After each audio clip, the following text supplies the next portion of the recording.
माझा मित्र प्रणव, त्याला झालेला आहे मूळव्याध म्हणजे पाईल्स. त्याचे ऑपरेशन करण्यासाठी आज आम्ही लातूरमध्ये आलेलो आहोत. महाराष्ट्राचे आराध्य दैवत छत्रपती शिवाजी महाराज यांचे दर्शन घेऊन आम्ही एलाले हॉस्पिटलकडे निघालो. माझ्या मित्राच्या अवघड जागेवर खोंब आला आहे म्हणून आम्ही त्याची मजा घेत होतो आणि तो लाजत होता. जेव्हा पण आम्ही धाब्यावर किंवा हॉटेलवर जेवायला जायचो त्यावेळेस ऑर्डर दिल्यानंतर तो वेटरला म्हणायचा, तेज मध्ये तेज भाजी घ्या. त्याचेच आज हे असे परिणाम झाले आहेत.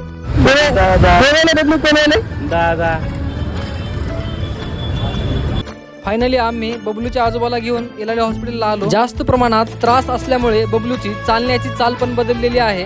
त्याला हॉस्पिटलमध्ये सोडून आम्ही चहा घेण्यासाठी मी व व्यंकट बाहेर आलो. चहा घेऊन आम्ही हॉस्पिटलला गेलो. तिथे बबलूच्या ऑपरेशनची तयारी झाली आणि तब्बल 1 तासाच्या नंतर त्याचे ऑपरेशन झाले. ऑपरेशन झाल्यानंतर तो 3 तास बेशुद्धच होता, कारण डॉक्टरांनी त्याला जनरल अॅनेस्थेशिया दिला होता. आणि ज्या वेळेस तो शुद्धीवर आला तो सांगत होता की मी आता बरा आहे आणि माझी तब्येत ठीक आहे. लेझरने ऑपरेशन झाल्यामुळे आम्हाला 8 तासामध्ये सुट्टी भेटली.